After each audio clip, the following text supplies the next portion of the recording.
नमस्कार दोस्तों, स्वागत है आपका मेरे चैनल कॉमिक्स लाइफ में। शुरू करते हैं राज भारती की अग्निपुत्र सीरीज का प्रथम उपन्यास माया जाल पार्ट 2। हाँ, बर्फानी परिंदों के बारे में मैंने सुना है। उन्हें शिकार करने या देखने का मौका कभी नहीं मिला, सिस्को ने जवाब दिया। मेरा ख्याल है इस सिलसिले में मैं शायद कुछ मदद कर पाऊँ, एक प्रौढ़ावस्था के व्यक्ति ने कहा। उसका स्वस्थ शरीर, आकर्षक दाढ़ी और बड़ी बड़ी गंभीरता लिए आंखों से बुद्धिमत्ता प्रकट होती थी। हमें खुशी होगी, कहते हुए सिस्को ने अपनी निगाहें उस प्रभावशाली व्यक्ति पर गड़ा दी। आप मुझे प्रोफेसर दयाल के नाम से याद रख सकते हैं। जन्म से भारतीय होने पर भी अब अमेरिका का नागरिक हूँ। परिवार हिंदुस्तान में ही है। अपने भाई की बेटी की शादी पर ही अपनी दोनों बेटियों वाला और कविता के साथ। उसने रुककर दो युवा व सुंदर लड़कियों की तरफ इशारा किया। अपने वतन जा रहा था कि भाग्य ने यहाँ लापटका। यह हादसा मामूली नहीं है। अब तक की आप लोगों की कार्यवाही को मैं दिल से सराहता हूँ। हालांकि बूढ़ा हूँ, लेकिन इस संघर्ष में मैं नौजवानों की तरह ही भाग लेने को तैयार हूँ और अपने सभी अनुभव पेश करता हूँ। हाँ, तो मैं कह रहा था कि उन बर्फानी परिंदों का शिकार बड़ा कठिन काम है, विशेष तौर पर ऐसी अवस्था में जब आपके पास बारूदी हथियार ना हो। खुशकिस्मती से मैं शिकारी भी रहा हूँ, इसलिए इस बारे में काफ़ी जानकारी व अनुभव है मेरे पास। हाँ, इस क्षेत्र में आपको परिंदों से भी बढ़कर बेहतरीन खुराक मिल सकती है, जो बर्फ पर जिंदगी के लिए ज़रूरी भी है। यह एक खास किस्म की मछली होती है जिसे खाडवे कहते हैं। उन जगहों पर जहाँ निरंतर बर्फ जमी रहती है, ये बर्फ के नीचे रहती है। इन मछलियों के पाँव भी होते हैं और बर्फ में छिद्र करने के लिए वह अपने पाँव का ही इस्तेमाल करती है। जगह जगह सुराख करके इन मछलियों के झुंड खुराक की तलाश में बाहर निकल आते हैं।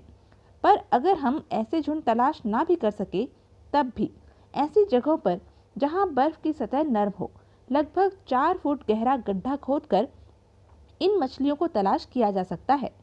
वह बहुत गर्म होती है और इस इलाके में वह मछलियाँ बहुतायत में मिल भी सकती हैं। मैं उनको तलाश करने में अपनी सेवाएं अर्पित करता हूँ। निस्संदेह ही आपकी बहुमूल्य जानकारी हम सबके लिए बहुमूल्य है। सिस्को ने आभार प्रकट किया और दूसरे लोग भी प्रोफेसर दयाल को धन्यवाद देने लगे। काफ़ी रात गए तक वे एक दूसरे का परिचय प्राप्त करते रहे। कई लोग इस अभियान पर उपयोगी सिद्ध हो सकते थे। उन सबके सुपुर्द उनकी जिम्मेदारियां तय कर दी गई। यूं बर्फ के नीचे एक विचित्र अनूठे शरण स्थल में वे एक परिवार का ही रूप अपना बैठे। बाहर शायद सर्दी बहुत ज़्यादा थी, लेकिन यहाँ अंदर उसका तनिक भी एहसास नहीं होता था। हाँ, आधी रात के करीब माइकल व बाल्कोव लौट आए। उन्होंने बताया कि ठंड असहनीय है और वे पूरी रात वहाँ रहे तो ठिठुर कर मर जाएंगे। ठीक है, हम दिन के वक्त अपनी कोशिश जारी रखेंगे और रात के समय आराम करेंगे, सिस्को ने कहा और उन लोगों को आराम का मशवरा देकर खुद भी एक कोने में जा लेटा। 10 दिन, 10 लंबी कहानियाँ, आशा निराशा की कहानियाँ, जिनमें उम्मीदों की रोशनियाँ और निराशाओं के अंधेरे छुपे थे। हर नया सूरज आशाओं के उजाले लेकर उदय होता और निराशाओं के अंधेरों में गर्क हो जाता। रात आहों और सिसकियों की रात होती।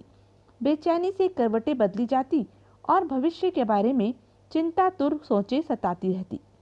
लोग लाख धीरज रखते, लेकिन हर बीतता दिन निराशाओं के उन अंधेरों को बढ़ा ही देता था और ऐसे में सभी ही तो एक बेबसी की मौत के बारे में सोचने लगते थे। उन्हें विश्वास होता जा रहा था कि उन सफ़ेद कब्रों में उनकी कब्र भी शामिल हो जाएगी, जो एक कतार में बनी हुई थी। ये उन लोगों की कब्रें थी जो तूफान के खौफ से ही मौत की गोद में पहुंच गए थे। अभी तक इन कब्रों में किसी नई कब्र की वृद्धि नहीं हुई थी, लेकिन कुछ बूढ़ों की हालत बड़ी शोचनीय थी। वे सर्दी का शिकार हो गए थे और मौत के बहुत करीब थे। ये लोग उनके लिए कुछ भी नहीं कर सकते थे। हाँ, जहाज के यात्रियों के लिए प्रोफेसर दयाल का सहारा एक बहुत बड़ा सहारा था। यह दिलेर बूढ़ा कितने ही गुणों का मालिक था। उसने नौजवानों की टीम के साथ खाडवे तलाश कर ली थी। अब हर सुबह नौजवानों की एक टीम मछलियों की तलाश में निकल जाती और इतनी मछलियां हासिल कर ही लेती कि वे जिंदा रह सकते। इन्हीं मछलियों के खून का प्रयोग प्रोफेसर दयाल ने रोगियों को कराया था। लेकिन जिन लोगों की चेतना ही जिंदगी की आखिरी कहानी सुना रही हो, उन्हें इस खून से विशेष लाभ नहीं पहुंचा। वायरलेस पर तैनात युवक अब सिर्फ लकीर पीट रहे थे, वरना उनकी हर कोशिश नाकाम हो चुकी थी। ऐसा लगता था जैसे हजारों मील तक आसपास कोई आबादी थी ही नहीं और वे दुनिया के ऐसे छोर पर हों जहां शायद अब तक इंसान के कदम पहुंचे ही ना हों। इन दिनों में उन्होंने क्षितिज के आसपास से भी किसी हवाई जहाज को गुजरते नहीं देखा था। लगता था जैसे दुनिया अभी तक इस पूरे क्षेत्र से ही अपरिचित है। इस क्षेत्र के अस्तित्व का ही जैसे ज्ञान न हो किसी को। ये हकीकत अब किसी से भी छुपी नहीं थी, लेकिन हौसले अभी तक टूटे नहीं थे। कुछ लोग अभी तक आशान्वित थे और दूसरों को भी जिंदगी के रास्ते दिखाने की भरपूर कोशिश कर रहे थे, और उन्हीं की कोशिशों ने अब तक सभी को नियंत्रित कर रखा था। 11वीं सुबह 2 और बूढ़े व्यक्ति मौत की नींद सो गए। यह सुबह दूसरे मुसाफिरों के लिए भी बड़ी मनहूस साबित हुई थी। सबके दिल कांप गए और उन सबको भी जैसे इन बूढ़ी लाशों में अपना भविष्य नजर आने लगा था। दोनों बूढ़ों को बिना कफन ही दफना दिया गया। उनके शरीर से कपड़े भी उतार दिए गए थे ताकि जरूरत पर दूसरों की जिंदगी बचाने के काम आ सके। स्पष्ट है कि इन निर्जीव शरीरों को अब लिबास की क्या जरूरत थी। औरतें विशेष रूप से प्रभावित हुई थी। उनके चेहरे खौफ से सफेद हो गए थे। इनमें बहुत कम थी जो जहाज से बाहर निकलती थी, वरना वह अब अधिकतर अंदर ही रहती थी। उस दिन नौजवान शिकार को भी नहीं गए, सो जहाज के किचन ही से जरूरत पूरी की गई, जो निसंदेह ही एक खतरनाक बात थी। धीरे धीरे दिन माह में बदल गए। पूरा 1.5 माह बीत चुका था और इस 1.5 माह में हालात बहुत बदल चुके थे। हर शख्स अब अपने ढंग से जिंदगी बिता रहा था। नैतिकता के सारे भाषण अपना रंग छोड़ गए थे। इंसान प्राकृतिक दरिंदगी व स्वार्थ पर उतर आया था। अब कोई किसी के लिए कुछ न करता। जहाज की एक एक चीज खत्म हो गई थी। अब खुद शिकार कर खुद खाने का सिलसिला चल रहा था। इन 1.5 माह में और 30 आदमी भी मौत के मुंह में जा चुके थे। इनमें से अधिकांश भूख के शिकार हुए थे और शेष सर्दी के। खास तौर पर महिलाओं की हालत बिगड़ गई थी। वही बेचारियां सुरक्षित थी जिनके साथ मर्द थे, वरना शेष केवल दयालु पुरुषों की दया पर ही निर्भर होकर रह गई थी। चारों पायलट अकेली लावारिस औरतों के प्रति हमदर्दी रखते थे। वे खुद भूखे रहकर भी उनके खाने का प्रबंध कर रहे थे, लेकिन कब तक? निरंतर फांकों ने उन पर काफी बुरा प्रभाव डाला था। वह अब सही तौर पर काम नहीं कर सकते थे। इस समय ऐसा तो कोई भी नहीं था जो दूसरों के लिए सोचे। जो सोचना भी चाहते थे वे भी दूसरों की देखा देखी बदल गए थे। अगर कोई इस सिलसिले में नौजवानों को समझाने की कोशिश करता तो दूसरे उसका मजाक उड़ाते या उसके पास से उठकर चले जाते। सब के सब इंसानियत से दूर होते जा रहे थे और अब छोटे छोटे हादसे भी होने लगे थे। वह एक सुरमई शाम थी। सफेद बर्फ पर सुरमई आसमान के साए पड़ रहे थे। वातावरण काफी मनमोहक व लुभावना था, लेकिन इन लोगों के लिए अब मौसम से आनंदित होने की कोई गुंजाइश नहीं थी। वे सब तो अब जिंदगी के लिए तरस रहे थे। मौसम का सौंदर्य तो अवकाश की बातें थी। इस प्राकृतिक सौंदर्य के प्रति अब उनके दिलों में कोई दिलचस्पी नहीं रह गई थी। बहुत से लोग मछलियों की तलाश में निकले थे। हालांकि इस क्षेत्र में इन मछलियों की कमी नहीं थी, लेकिन जगह जगह उनके लिए घात लगाकर बैठने के कारण अब वह भी कुछ सतर्क हो गई थी। वह खुले इलाके में निकल आने से अब कतराती थी। इसलिए कई अनुभवहीन व्यक्तियों को सारा दिन भटकने पर भी एक भी मछली हाथ न लगती और उन्हें भूखों सोना पड़ता। प्रोफेसर दयाल अपनी दोनों बेटियों के साथ इस वक्त जहाज से काफी दूर एक बर्फानी टीले के पीछे बैठा हुआ था। उसके हाथ में एक नोकदार आला था जिससे वे बर्फ खोद रहा था। गर्म कपड़ों में दोनों लड़कियां पास ही उदास उदास सी बैठी हुई थी। शिकार के मामले में प्रोफेसर चूंकि काफी अनुभवी था, इसलिए उन्हें या उनकी बेटियों को अब तक तो एक भी दिन भूखा नहीं रहना पड़ा था, बल्कि दूसरी कुछ असहाय औरतें भी उनके शिकार पर ही निर्भर रहती थी। इस समय भी उन्होंने एक ऐसी जगह को चुना था जो दूसरों की निगाहों में बेकार थी, लेकिन प्रोफेसर को यकीन था कि मछलियों ने यह जगह अपने लिए सुरक्षित जानी होगी और यहाँ जरूर मौजूद होंगी। गड्ढे के किनारे बर्फ का काफी ढेर जमा हो गया था और फिर थोड़ी देर बाद पानी निकल आया। प्रोफेसर ने माथे पर से पसीना साफ किया और घुटनों के बल बैठ गया। उसकी तेज निगाहें पानी का जायजा ले रही थी। एकाएक वह झपटा और दूसरे ही क्षण उसने एक मछली को घसीटकर बाहर खींच लिया था। बाला के पास शिकारी चाकू था। उसने तुरंत ही मछली की गर्दन अलग कर दी। हालांकि यहाँ आने से पहले वह बड़ी कोमल हृदय व अल्ट्रा मॉडर्न युवती थी। उसने अपने जीवन में शायद मच्छर भी न मारा हो, लेकिन अब मछलियों को वही साफ करती व भूनती थी। मछली बाला के सुपुर्द कर प्रोफेसर दूसरी मछली तलाश करने लगा और फिर उसने दूसरी मछली भी पकड़ ली। अब वह तीसरी मछली की घात में था कि टीले की दूसरी तरफ पर चाप उभरे। प्रोफेसर दयाल गर्दन घुमा उधर देखने लगा। आने वाला जॉन ऑल्टे था। छोटी छोटी भिची सी आंखों व मोटी गर्दन वाला जॉन ऑल्टे हॉलैंड के किसी क्लब में व्यायाम कराता था। उसका कसरती जिस्म गठीला था, शक्तिशाली था। दाएं गाल पर चाकू के घाव का गहरा निशान था, जो उसके व्यक्तित्व को सही रूप दिए हुए था। प्रोफेसर ने इस नौजवान को कभी भी पसंद नहीं किया था। हेलो प्रोफेसर, उसने उपहासपूर्ण लहजे में कहा और फिर दोनों लड़कियों को घूरने लगा। हेलो, जवाब देते हुए प्रोफेसर ने एक गहरी सांस ली। खूब, बहुत खूब। तुमने खुराक का इंतजाम कर लिया है? न जाने इन मछलियों को हमसे क्या बैर हो गया है। सुबह से सिर मार रहा हूँ, अपने हाथ तो एक भी नहीं लगी। हमें एक मछली और चाहिए, उसके बाद यह गड्ढा तुम्हारे हवाले कर सकता हूँ। मुकद्दर आजमा लेना। हालात कुछ ऐसे ही हो गए हैं प्रोफेसर कि अब खुद कुछ करने को दिल नहीं चाहता। मैंने भी सोचा है कि क्यों ना दूसरों की मेहनत पर हाथ साफ किया जाए। यह सोच ही रहा था कि आपसे सामना हो गया। अब अगर आपका सम्मान करता हूँ तो पहले ही शिकार से हाथ धोना पड़ता है। यह ठीक तो नहीं होगा ना प्रोफेसर? उसने दूसरी बार लड़कियों की तरफ देखा। कहना क्या चाहते हो? प्रोफेसर पूर्वतः ही गड्ढे की तरफ आकर्षित था, लापरवाह सा ही। वैसे वह जॉन का अभिप्राय तो समझ ही गया था। मैं इनमें से एक मछली ले जा रहा हूँ, तुम एक की बजाय दो पकड़ लेना। पर यह भी तो हो सकता है, दो मछलियां हाथ लगे ही ना। पूर्वतः सुकून से ही कहा प्रोफेसर ने। तब भी ये तुम्हारे लिए पर्याप्त होगी।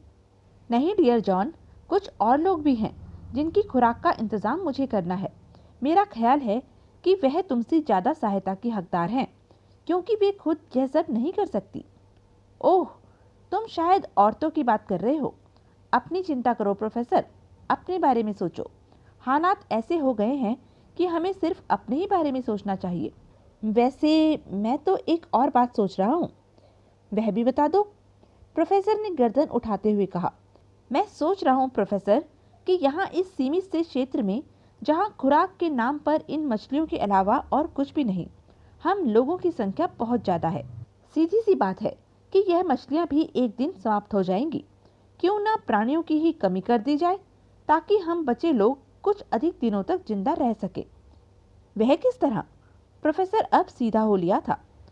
तुम बूढ़े लोग जिंदगी के बहुत से बसंत देख चुके हो। तुमने काफी ऐश कर दी है। अब इन हालात में तो हम नौजवानों को जिंदा रहने का अवसर दो। यहाँ तुम लोगों के कारण एक तकल्लुफ का माहौल पैदा हो गया है। कौन जाने जहाँ से वापस लौट सकना भाग्य में हो या न हो। क्यों ना इन थोड़ी सी जिंदगी को ही रंगीनियां बख्श दी जाए। लेकिन बूढ़ों के होते हुए यह असंभव सा हो गया है। इसलिए मेरा ख्याल है कि तुम बूढ़ों को अब हमारे लिए मैदान साफ कर देना चाहिए। तुम लोगों को खुशी खुशी आत्महत्या का रास्ता अपना लेना चाहिए, ताकि तुम लोगों के बाद हम लोग ऐश कर सके। खूब खूब, प्रोफेसर दयाल ने मुस्कुराते हुए कहा। क्या तुमने दूसरे बूढ़ों से मशवरा किया है? शुरुआत तुम्ही से ही की है, जॉन ने पूर्वता बदतमीजी से कहा। और अगर बूढ़े तुम्हारी इस शुभ राय से सहमत नहीं होते तब उनकी भलाई इसी में है कि उन्हें ढलान से नीचे लुढ़का दिया जाए। वैसे मुझे तुम्हारी यह लड़की बहुत पसंद है प्रोफेसर, उसने बाला की तरफ देखते हुए कहा। अच्छा, पर फिलहाल लड़कियों की बजाय बूढ़ों की बातें करो मेरे बच्चे, क्योंकि बड़ी सीधी सी बात है कि अपने जीते जी तो वह तुम्हें लड़कियों के नज़दीक फटकने नहीं देंगे। वह बातचीत फिर कभी विस्तार से होगी। इस समय तो मुझे भूख लग रही है और मैं अपना हिस्सा लिए जा रहा हूँ। वह बाला की तरफ बढ़ा। दोनों लड़कियां एक दूसरे के करीब हो गई थी और सहमी सहमी निगाहों से इस बदतमीज आदमी को देख रही थी। प्रोफेसर हंस दिया। बड़ी विचित्र थी उसकी हंसी। हंसी के बीच ही बोला, ठहरो मेरे बच्चे, मेरा ख्याल है कि मैंने अभी तुम्हारे हिस्से वाली बात को स्वीकृति नहीं दी है। फिर मेरा तो ख्याल है कि वह पहला हमारा हिस्सा है और बाद में उन औरतों का जिन्हें मछलियां पकड़कर देने वाला कोई नहीं है। और यह कहते हुए बूढ़ा दयाल उसके निकट भी पहुंच गया। तुम्हारे मानने या ना मानने से कोई अंतर नहीं पड़ता प्रोफेसर, जॉन ने झुकते हुए कहा। अंतर पड़ेगा मेरे बच्चे, जिद न करो, बूढ़े ने समझाने वाले भाव में ही कहा। क्या अंतर पड़ेगा यह भी बता दो। जॉन ने एक मछली उठा ली। यह, बूढ़े ने जवाब दिया और उसकी लात जॉन के मुंह पर पड़ी। जॉन मछली सहित दूसरी तरफ उलट गया और लड़कियों के मुंह से सहमी हुई चीख निकल गई। जॉन ने उठने में फुर्ती दिखाई थी। आखिर वह एक बलिष्ठ व शक्तिशाली नौजवान था। दूसरे ही क्षण उसने वह नोकदार आला किसी बर्छे की तरह सीधा तान लिया जिसे मछलियां पकड़ने में इस्तेमाल किया जा रहा था। वह अब बूढ़े पर हमला करने के लिए तैयार था। बूढ़ा दिलचस्प नजरों से उसे देख रहा था। जॉन के चेहरे पर खौफनाक भाव उभर आए थे। उसने गुर्राती हुई आवाज में कहा, अब मैं न केवल इन मछलियों बल्कि लड़कियों के लिए भी तुमसे जंग करूंगा। तुम्हारे बाद ये मेरी संपत्ति होगी और मुझे यकीन है कि मेरे इस कारनामे को मेरे नौजवान साथी सराहेंगे। बेशक बेशक, यह एक कारनामा तो होगा ही और उसके बाद तुम उनके हीरो भी बन जाओगे। भगवान तुम्हारी इस इच्छा को पूरी करे। आओ आओ, मैं बूढ़ा आदमी हूँ, तुम्हारे मुकाबले फुर्तीला साबित नहीं हो सकूंगा। प्रोफेसर दयाल के होठों पर मुस्कान अब भी थी। जॉन ने किसी बिफरे हुए सांड की तरह प्रोफेसर दयाल पर हमला कर दिया, पर उसे स्वयं भी इस बात का एहसास न हो सका कि क्यों और कैसे वह आला सहित प्रोफेसर के सिर से उछलकर दूर जा गिरा। नीचे गिरते हुए उसने फिर अपने कसरती दाव का इस्तेमाल किया था, इसलिए दूसरे ही क्षण वह फिर अपने पैरों पर खड़ा था। अब उसकी आंखें कबूतर के खून की तरह सुर्ख थी। जरा होशियारी से हमला करो मेरे बच्चे, क्या लड़कियों की तरह उछल कूद कर रहे हो? तुम्हारी सफलता पर तुम्हारे नौजवान साथियों की खुशियां निर्भर हैं। मैं चाहता हूं कि तुम सफल हो जाओ। बढ़ो, आओ, जरा फुर्ती से वार करो, काफी समय नष्ट हो रहा है। इस बार जॉन ने यथासंभव अपनी शक्ति व दिमाग का प्रयोग किया था। वह एक पेशेवर लड़ाका था। उसने प्रोफेसर को एक तरफ झुकाई दी और दूसरी तरफ हमला कर दिया। नोकदार भालेनुमा आला प्रोफेसर के सीने की तरफ लपका और बगल से निकल गया और अब वह आला प्रोफेसर की बाजुओं में फंसा हुआ था। आला अब भी जॉन के हाथ में था, लेकिन इस ढंग से कि प्रत्यनोपरांत भी वह उसे हिला तक नहीं पा रहा था। और फिर इस हथियार सहित ही प्रोफेसर ने उसे जकड़ लिया था। उसे अपना दम घुटता सा महसूस हुआ। उसने अपनी समूची शक्ति का प्रयोग करके खुद को प्रोफेसर की गिरफ्त से आजाद कराने की कोशिश की, लेकिन खुदा की पनाह उसे महसूस हो रहा था जैसे वह लोहे के शिकंजे में जकड़ा हुआ हो। उसकी सांस उखड़ने लगी। तुम्हें कलेजे से लगाकर बड़ा सुकून मिल रहा है मेरे बच्चे। वास्तव में बहादुर आदमियों से मिलकर बड़ी खुशी होती है मुझे। क्या मैं तुम्हारी पसलियां अपने जिस्म में मिला लूं? दोहरे जिस्म का मालिक बन जाऊंगा। प्रोफेसर ने बड़े अपनत्व से कहा। लेकिन जॉन की हालत खराब थी। उसकी जुबान बंद हो चुकी थी। हाथ में दबा नोकदार आला बर्फ पर गिर पड़ा था और आंखों के आगे अंधेरा छाता जा रहा था। कुछ बोलो तो सही मेरे लाल, तुम्हारी यह चुप्पी मेरे सीने को छलनी किए दे रही है। प्रोफेसर के लहजे में दर्द था। मुझे छोड़ दो। बड़ी कठिनाई से ही जॉन के मुंह से ये शब्द निकले। ओह मेरे प्यारे, इतनी जल्दी? अभी तो हसरतें दिल की दिल में ही हैं, पर अगर तुम कष्ट में हो तो ठीक है। प्रोफेसर ने एकदम ही उसे छोड़ दिया और जॉन बर्फ पर गिर पड़ा। खौफ के बावजूद दोनों लड़कियों की हंसी निकल गई थी, लेकिन जॉन के दिल पर जो बीत रही थी वह वही जानता था। उसकी ख्वाहिश थी कि वह उठकर भाग जाए, लेकिन बूढ़े शैतान ने ना जाने क्या किया था कि उसकी चेतना उसके नियंत्रण में न थी। वह उठकर बैठने की हिम्मत भी नहीं कर पा रहा था। बूढ़ा कुछ क्षण तक उसे देखता रहा, फिर मछलियों के गड्ढे के पास जा बैठा। जॉन कितनी ही देर वैसे ही पड़ा रहा। फिर उठकर बैठ गया। कुछ देर तक दोनों हाथों से सिर पकड़कर बैठा रहा और फिर जब पांव इस योग्य हो गए कि उठकर भाग सके, तब तेजी से ही उठकर एक तरफ दौड़ता चला गया। मछली तो नहीं ले गया? बूढ़े प्रोफेसर ने चीख कर कहा तो दोनों लड़कियां बरबस ही हंस पड़ी। बूढ़े की होठों पर भी मुस्कुराहट फैल गई थी। बर्फानी कैद खाने से बहुत से लोग उकता गए थे। सभी एक दूसरे से खिन्न थे, लेकिन एक साथ रहने पर विवश थे। रात को खास तौर पर उन्हें उसी जहाज में शरण लेनी पड़ती थी। बर्फानी सर्दी इस दफनशुदा जहाज के अंदर तक नहीं पहुंच पाती थी, लेकिन यही उनके लिए एकमात्र सुरक्षित जगह थी। अगर यह शरण स्थल न होता तो शायद अब तक उनमें से एक भी जिंदा न होता। रात की ठंड कुछ ऐसी ही भयानक होती थी। दिन भर वह लोग जानवरों की तरह खुराक की तलाश में निकल जाते और रात को थके मांदे जहाज के ढांचे में लौट आते। कभी कभी तो उन सबके मौजूद होने के बावजूद जहाज में गहन खामोशी छाई रहती। कोई एक दूसरे से बात करना पसंद नहीं करता था।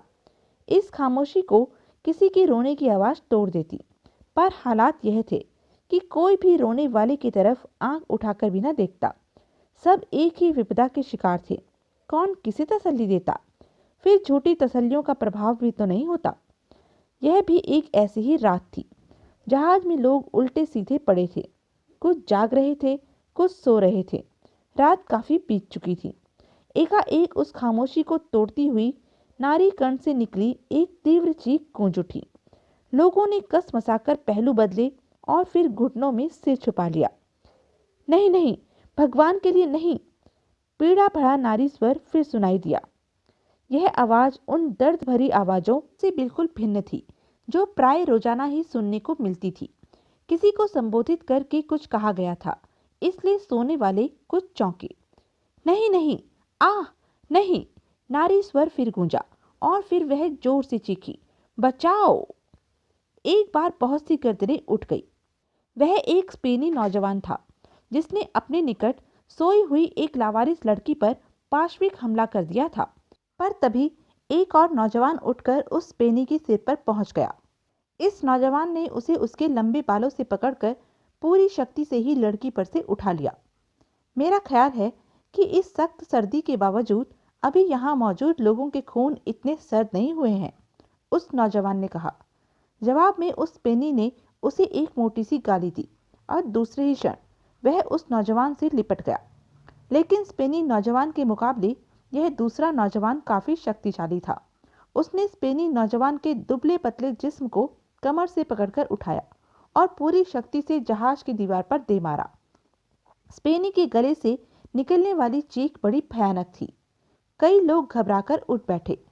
रोशनी में जहाज की दीवार के निकट स्पेनी नौजवान बुरी तरह तड़प रहा था। उसका सिर 2 टुकड़ों में बट गया था। यह तुमने अच्छा नहीं किया पायलट, एक और नौजवान बोल उठा। तुम में से जितने भी इसके हिमायती हो, उठ खड़े हो, उस दूसरे नौजवान ने, जो प्लेन का दुस्साहसी युवा पायलट एड्रिक ही था, गुर्राती आवाज में कहा और उसके तीनों साथी उठकर उसके निकट पहुंच गए। स्पेनी की हिमायत में बोलने वाले नौजवान ने चुप रहने में ही भलाई समझी। दूसरे लोगों में से भी कोई कुछ नहीं बोला। स्पेनी ने तड़प तड़प कर दम तोड़ दिया।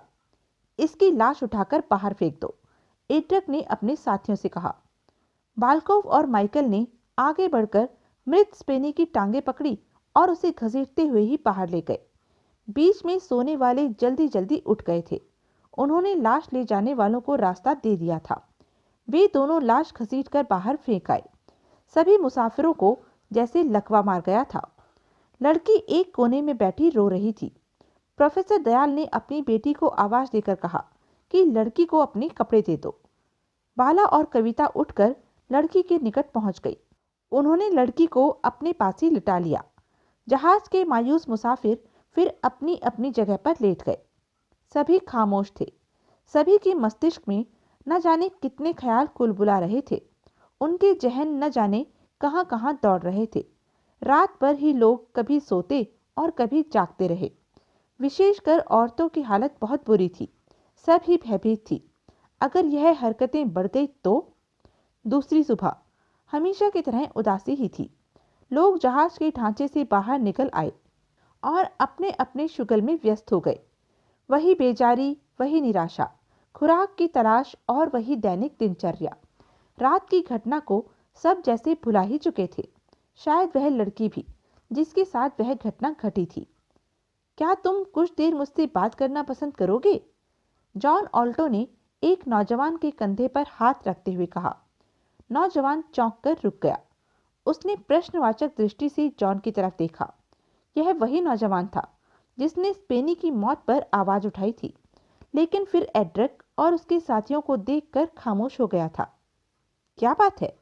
उसने जॉन के कसरती दिल डॉल से भयभीत होकर पूछा। एक अत्यंत ही महत्वपूर्ण समस्या है, जॉन बोला। आओ इस टीले पर चलकर बैठें। उसने मित्रतापूर्ण भाव से ही नौजवान का हाथ पकड़ लिया। नौजवान उसके साथ हो लिया। मैं उसके लिए दुखी हूं जिसे रात बेदर्दी से मार डाला गया। जॉन ने बर्फ के सख्त तौदे पर बैठते हुए बात आरंभ की। क्या वह तुम्हारा दोस्त था? नहीं, सफर के दौरान ही परिचय हुआ था, युवक ने जवाब दिया।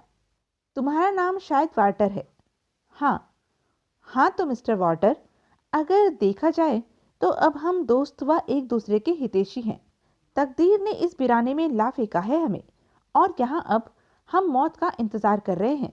क्या यह बेबीसी की मौत ही अब हमारा मुकद्दर रह गई है? मैं तुम्हारा मतलब नहीं समझा, वार्टर बोला। सीधी सी बात है दोस्त, हम जानते हैं कि मौत के सर्द पंजे हमसे ज़्यादा दूर नहीं हैं। हम जानते हैं कि इस बर्फानी कब्रिस्तान से निकलना किसी सूरत में भी मुमकिन नहीं है। लेकिन ये शुष्क लम्हे, मौत का इंतज़ार, हम मौत का इंतज़ार क्यों करें?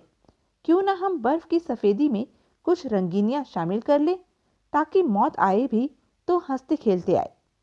रंगीनियों से तुम्हारा मतलब? यह लड़कियाँ जिनकी संख्या नौजवानों के बराबर ही होगी, क्योंकि हम अपने साथ बूढ़ों को शामिल नहीं करेंगे। लेकिन बूढ़ों ने हम पर पाबंदियां लगा रखी हैं। हम नौजवानों के मुकाबले बूढ़ों की संख्या बहुत कम है। अगर हम नौजवान संगठित हो जाएं, तो इन बूढ़ों की हमारे सामने कुछ नहीं चल सकती। अगर उन्होंने हमारे मामलों में टांग अड़ाने की कोशिश की, तो हम उन्हें अपने रास्ते से हटा भी सकते हैं।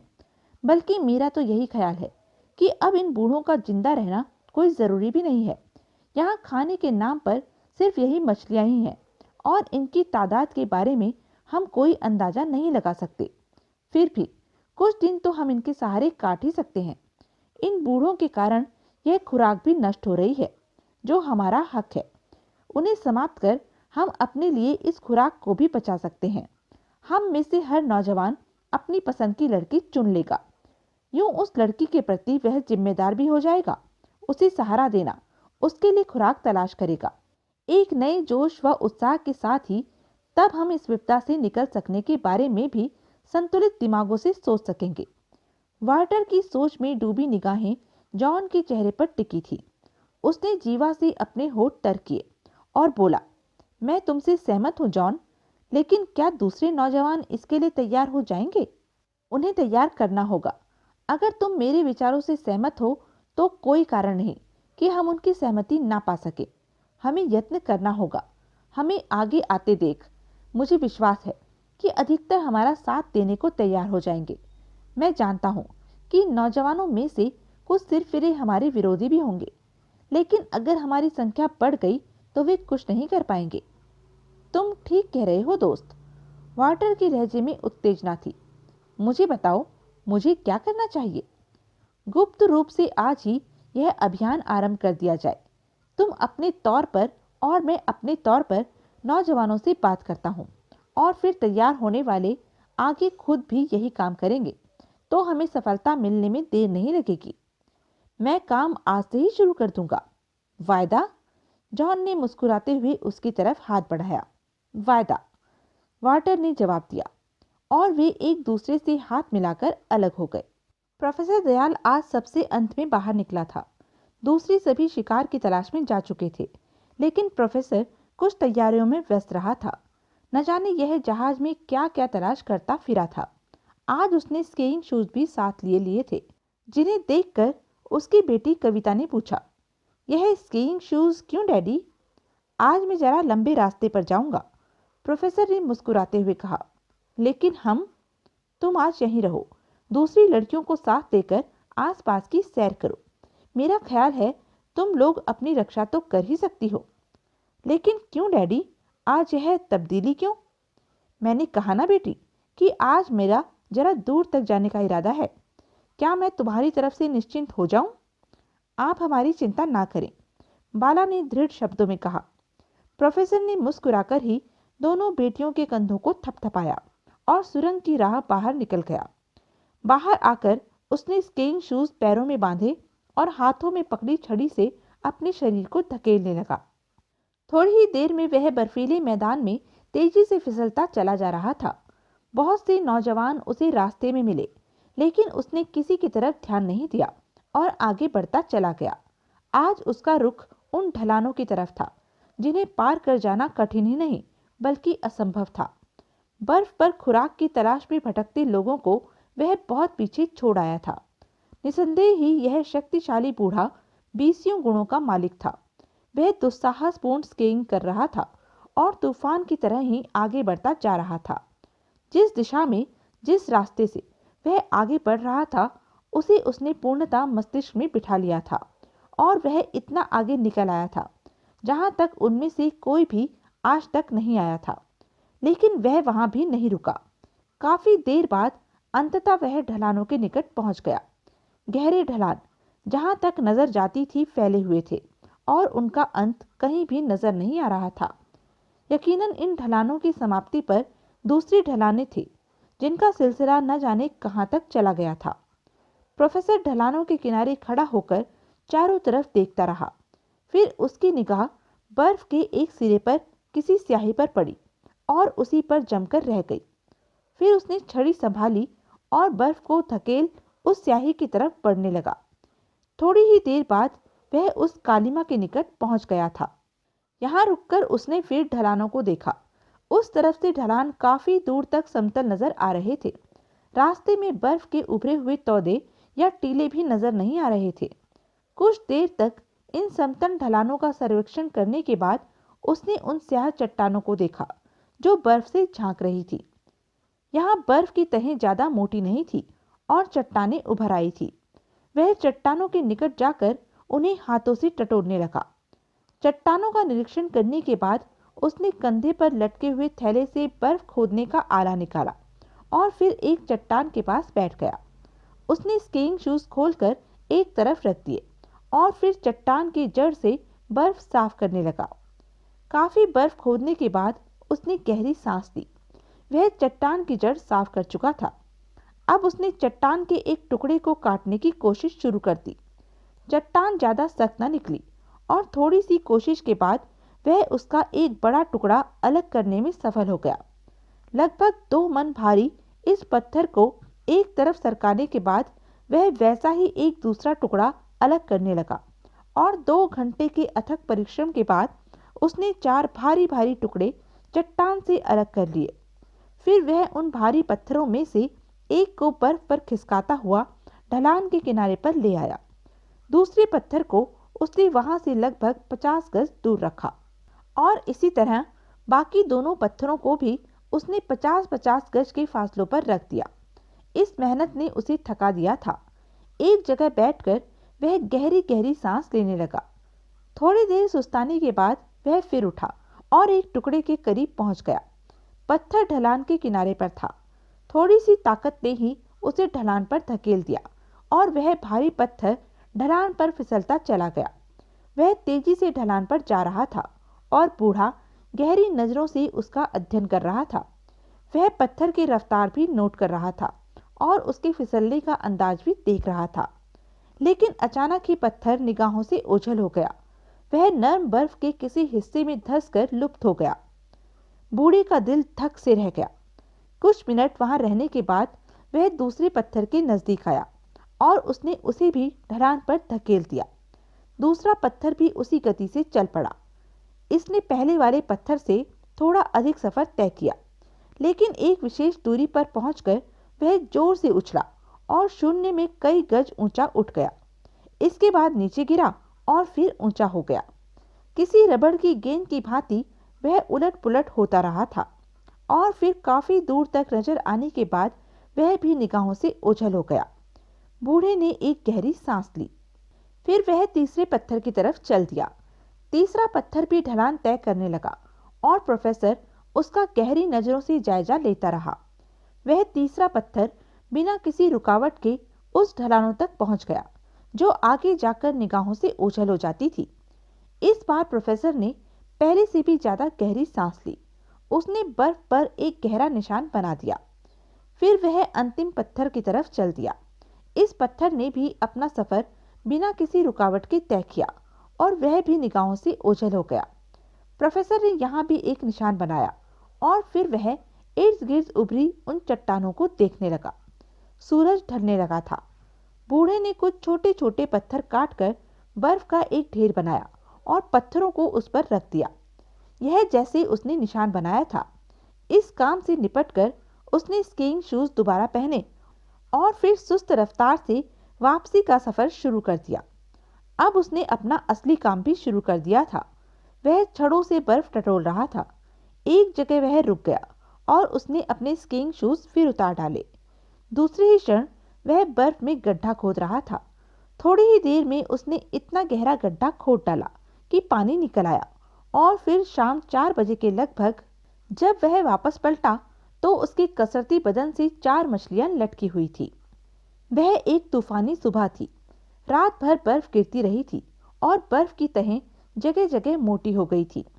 रोजाना की तरह बूढ़े और जवान बचे खुचे गोश्त का नाश्ता कर शिकार की तलाश में जाने की तैयारियां कर रहे थे। फिर वे एक एक कर बाहर निकलने लगे। नौजवान काफी संख्या में आज रोज से कुछ पहले ही बाहर निकल गए थे। अंदर कुछ ही नौजवान थे जो बूढ़ों के साथ ही बाहर निकले थे। सुरंग से निकल वह कुछ ही दूर गए होंगे कि नौजवानों का एक गिरोह सामने से निकल आया। उनकी संख्या 70 के करीब थी और उन सबके हाथों में बर्फ खोदने की छड़ें थी। सबके चेहरों पर एक खौफनाक भाव था। बूढ़े और उनके नौजवान साथी चौंक कर रुक गए। तब जॉन आल्टे आगे बढ़ा। इन सब का नेता शायद वही था। उनका चेहरा शरारत से चमक रहा था। एक विशैली मुस्कुराहट के साथ ही उसने प्रोफेसर दयाल को संबोधित कर कहना आरंभ किया। बूढ़े प्रोफेसर, मैंने जिस वक्त की भविष्यवाणी की थी आखिर वह आ ही गया है। आज नौजवानों का यह गिरोह मेरा समर्थक है और मेरे एक इशारे पर तुम सबके टुकड़े टुकड़े करने को तैयार है। लेकिन बात क्या है मिस्टर ऑल्टे? एडमंड सिस्को ने, जो बूढ़ों के साथ जहाज से बाहर आया था, आश्चर्य से ही उसे देखते हुए पूछा। हम नौजवानों ने एक फैसला किया है मिस्टर सिस्को। काफी विचार व मंत्रणा के बाद हमने उन नौजवानों को छांटा है जो हमारे हम ख्याल है। उम्मीद है तुम भी हमारा समर्थन करोगे। वह फैसला क्या है जॉन? सिस्को ने उलझते हुए ही पूछा था। मिस्टर सिस्को, यहाँ पर हमारी इन कुछ दिनों की जिंदगी के अंजाम से अब कोई भी बेखबर नहीं है। कोई नहीं कह सकता कि किस वक्त मौत के जबड़े हमें निकल जाएं। यहाँ हमारे लिए मौत के अलावा कुछ भी नहीं। बर्फ, सर्दी, भूख, ये सभी चीजें मौत को धीरे धीरे हमारी तरफ बढ़ा रही हैं और अब तो हम में से कोई भी इस कटु सत्य को मानने से इनकार नहीं कर सकता। यहाँ से निकलने का कोई रास्ता नहीं। हम अपने अंत तक आ ही पहुंचे हैं, तो क्यों ना शेष बचे इन क्षणों को हम पूरी आज़ादी और अपनी मर्जी से गुजारे। हमने महसूस किया है कि हम तुम बूढ़ों के कैदी बनकर रह गए हैं। तुम लोगों ने अपने जीवन में हर सुख ऐश को भोगा है और हम नौजवानों को अकाल ही मौत कबूल करनी पड़ रही है। क्या यह अन्याय नहीं, ना इंसाफी नहीं? लेकिन यह ना इंसाफी हम में से किसी की नहीं है जॉन। क्या तुम हमें इसका जिम्मेवार समझते हो? फिर तुमने क्या फैसला किया है? किसी को भी बोलते ना देख सिस्को ने ही पूछा। हमने फैसला किया है कि अब हमें तुम्हारी जरूरत नहीं। तुम्हारे कारण यह मछलियां भी व्यर्थ जा रही हैं, जिन्हें हम ज्यादा समय तक अपने खाने के काम ला सकते हैं। तुम्हारे न होने पर हम ज्यादा समय तक जिंदा रह सकते हैं। इसलिए हमारी राय है कि बूढ़े अपनी इच्छा से ही हम नौजवानों की खुशी के लिए आत्महत्या कर ले, वरना दूसरी सूरत में हम सब बूढ़ों को कत्ल कर देंगे। जॉन ने किसी निरंकुश शासक की तरह अपना फैसला सुनाया। सिस्को के होठों पर घृणा भरी मुस्कुराहट फैल गई। उसने नफरत से ही नौजवानों को घूरते हुए पूछा, क्या तुम सब इस पागल से सहमत हो? हाँ, हमने जॉन को अपना लीडर बना लिया है, वही हमारा प्रतिनिधित्व करेगा। तुम भूल रहे हो कि तुम भी किसी की औलाद हो, तुम्हारे भी बुजुर्ग दुनिया में होंगे। मानते हैं, पर अब उस दुनिया से हमारा कोई संबंध रहा भी कहाँ है? जॉन ने हंसते हुए कहा। यानी कि तुम्हारा फैसला अटल है? बिल्कुल। तुम हमें कोई दूसरा रास्ता तलाश करने की इजाजत भी नहीं दोगे। इससे क्या फायदा होगा? जॉन बोल उठा। इन दूसरे नौजवानों का क्या होगा जो हमारे साथ हैं? उनका भाग्य भी तुम्हारे साथ जुड़ा है। हाँ, अगर उनमें से जो सच्चे दिल से हमारे साथ मिलने को तैयार है, उनका स्वागत है।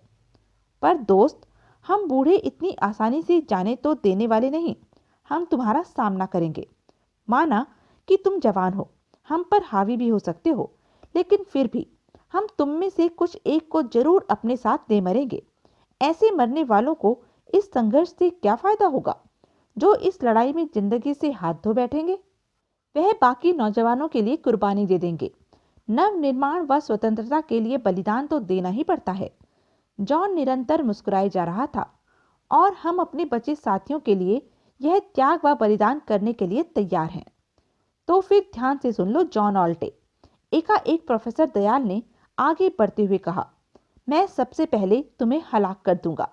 अपने साथियों के लिए इस त्याग व बलिदान का सेहरा तुम्हें अपने सिर सजाना होगा। मैं वायदा करता हूँ कि तुम्हारे अलावा कम से कम 15 दूसरे नौजवानों को भी मेरे ही हाथों इस रसहीन रूखी जिंदगी से छुटकारा मिल जाएगा। और तुम जानते हो, मैं ऐसा कर भी सकता हूँ। हमें तुम्हारा चैलेंज कबूल है। तैयार हो जाओ। बूढ़े प्रोफेसर की आंखों से शोले निकल रहे थे। जॉन बौखलाकर कई कदम पीछे हट गया। दूसरे बहुत से लोगों के चेहरों पर भी खौफ के भाव उभर आए। यह बूढ़ा सचमुच ही शैतान है। हमें पूरा प्रयास कर सबसे पहले इसे ही रास्ते से हटाना होगा। जॉन ने अपने साथियों को सचेत किया। सुनो जॉन, यह मत भूलो कि इन बर्फीले वीरानों में अगर हम जिंदा हैं तो सिर्फ प्रोफेसर दयाल के ही कारण। उन्हीं के कारण हमें मछलियों की जानकारी मिली है। तुम सब पढ़े लिखे व सभ्य आदमियों को यह अमानुषिक दरिंदगी शोभा नहीं देती। मुमकिन है हम सब मिलकर कोई ऐसा रास्ता खोज निकालें जिसमें सबका हित हो। हमें मौका दो कि हम विचार विमर्श करके कोई ऐसा हल तलाश कर ले जिसके बाद तुम्हें इस खून खराबे की जरूरत ही ना पड़े। सिस्को ने बीच बचाव किया। तब तुम्हें थोड़ी देर की इजाजत है। उस तरफ जाओ और कोई ऐसा फैसला करके आओ जो हम सबको कबूल हो। आओ दोस्त, हमें इन जज्बाती नौजवानों के बारे में हमदर्दी से सोचना चाहिए। आओ, सिस्को ने कहा, और उसके सभी साथी उसके पीछे पीछे उनसे दूर चले गए। नौजवानों का गिरोह उनके सामने मरने मारने को तैयार खड़ा था। इंसान दुनिया का सबसे खौफनाक दरिंदा है। तहजीब व नैतिकता के बंधनों ने उस पर लबादे डाल दिए हैं, लेकिन जब वह नंगा होता है तो अपनी असली शक्ल में आ जाता है। निसंदेह यह स्थिति बड़ी कष्टदायक है, लेकिन क्या इससे निपटने का रास्ता इसके अतिरिक्त कोई और भी है कि हम उनकी बात मान लें? मैं अपने तमाम दोस्तों से मशवरा चाहता हूँ, सिस्को गंभीर व चिंतित लहजे में बोला था। यह कैसे संभव है मिस्टर सिस्को? हम में से कौन अपने जीते जी अपनी इज्जत को नीलाम होते देख सकेगा? हम सब लड़ेंगे, अपनी इज्जत के लिए लड़ेंगे। इस जंग में हमारी बेटियां भी हमारा साथ देंगी। इस बर्फ पर एक रक्त रंजित इतिहास लिख जाने दो सिस्को। वे हमारी औलाद हैं। हम उनकी इज्जत, उनके जीवन के रक्षक हैं। हम उन मासूम जानों को इन भेड़ियों के हवाले कैसे कर सकते हैं? एक बूढ़े ने रोते हुए कहा। मैं भी तुम्हारे साथ हूँ दोस्त। मैं भी इन अबलाओं पर आंच आने से पहले अपनी जान दे देना पसंद करूंगा। मैं सिर्फ तुम्हारी राय चाहता था। इन दरिंदों को उनके इरादों से रोकने के लिए अक्ल की जरूरत है। हमारी जिंदगी का सामना मौत से ही है। मौत जो चाहे भूख से आए या इन सिरफरों से लड़ने की शक्ल में, पर मौत दुर्भाग्यवश बहुत करीब आ गई है। फिर जब मरना ही है तो मौत की इंतजार क्यों की जाए? आप में से हर एक को बोलने की आज़ादी है। जो उचित सोच सके तुरंत बोले। सिस्को ने दूसरों की राय भी जाननी चाहिए। आपने क्या फैसला किया है मिस्टर सिस्को? एक बूढ़े ने पूछा। अभी नहीं, पहले मैं सबकी राय जान लूं। अब मैं इन नौजवानों से पूछता हूं जो हमारे साथ हैं। दोस्तों, तुम जवान हो और शायद तुम लोगों की रगों में शरीफ माँ बाप का खून है, वरना तुम लोग भी उन दरिंदों व पागलों के साथ खड़े होते। क्या मानवता की इस जंग में तुम हम बूढ़ों का साथ देने को तैयार हो? हम सब अपनी जिंदगी की बाजी लगाने को बेताब हैं। कई आवाजें एक साथ उभरी। शुक्रिया शरीफ नौजवानों, अगर धरती पर सच्चे इंसान न होते तो दुनिया इंसानियत से कभी की खाली हो चुकी होती। अब तुम सब मेरी राय सुनो। हमें इन दरिंदों का मुकाबला करने के लिए कुछ तैयारियों की जरूरत है। हमें अपनी बेटियों को भी इस जंग के लिए तैयार करना है। उन्हें इज्जत आबरू के लिए मर मिटने का सबक देना है, ताकि जब हम इनके मुकाबले पर आएं तो पूर्णतः तैयार हों। पर लगता है कि वे सिर फिरे हमें इसका मौका देने को तैयार नहीं है। हमें नीति व सोच से काम लेना होगा। सर्वहित के लिए हमें शायद कुछ ऐसा भी करना पड़े जो हमारी आत्मा को कलंकित कर दे, लेकिन निराशा के गहन अंधेरों को उजाले देने के लिए हमें आत्मा का यह बोझ भी सहन करना ही होगा। नौजवानों को धोखा देने के लिए हमें उनसे समझौता करना ही होगा। ऐसी बातें करनी पड़ेंगी जो उन्हें अच्छी लगे, उन्हें स्वीकार हो। सुनो, मैं भगवान की सौगंध खाकर कहता हूँ कि तुम्हारी बेटियां मेरी बेटियां हैं, तुम्हारी बहनें मेरी अपनी बहनें हैं। मैं जो कुछ उन लोगों से कहूँगा वह मेरे और तुम्हारे जमीर के खिलाफ जरूर होगा। तुम्हारे दिलों को वह सब चुभेगा भी, लेकिन हमें यह सब करना ही होगा। अब जो कुछ भी होना है वह निर्णायक ही होगा। सफलता की हम केवल कोशिश ही कर सकते हैं। हाँ, अपनी मौत को जरूर हम सम्मानपूर्ण बना सकेंगे। यह मेरा वायदा रहा। तुम अगर पसंद करो तो नौजवानों से बातचीत करने के लिए मुझे अधिकार दे दो। मैं जो कुछ भी कहूँ करूँ, आप सबको बस उसका समर्थन ही करना होगा। हमें तुम पर भरोसा है मिस्टर सिस्को। कई स्वर एक साथ उभरे थे। तब ठीक है, अब मैं जवानों से भी कुछ कहना चाहता हूँ। मेरे नेक बच्चों, तुमने जिस शराफत व नेक नियति को प्रकट किया है, मैं उसके लिए तुम्हारा आभारी हूँ। अब जो कुछ भी हमें करना है वह एक योजनाबद्ध ढंग से होगा। ना चाहते हुए भी तुम्हें उन सिरफिरों से मित्रता करनी होगी। उनके इरादों में शामिल होना पड़ेगा। अपना समर्थन देना होगा उन्हें। आप जो कुछ कहेंगे हम वही करेंगे मिस्टर सिस्को। तब आओ हम उन्हें फैसला सुना दें, सिस्को ने कहा, और वे सब नौजवानों के गिरोह की तरफ लौट आए जो शंका भरी निगाहों से उनकी तरफ देख रहे थे। सिस्को ने चेहरे पर मायूसी ओढ़ ली। दूसरे क्षण वे सब नौजवानों के सम्मुख थे। जॉन की तेज नजरें सिस्को के चेहरे पर ही जमी थी। उसने इनके निकट आते ही पूछा कि तुमने क्या फैसला किया है बूढ़े चालबाज? हम तुम्हारा फैसला सुनने के लिए बेचैन हैं। फैसला तुम्हारे हक में है मेरे बिगड़े हुए बच्चों, लेकिन कुछ शर्तों के साथ। और वह शर्तें क्या हैं? जॉन की गुर्राहट तेज हुई। हमसे इस अंदाज में बात न करो जॉन। हम बूढ़े सही, पर हाथ पांव तो रखते ही हैं।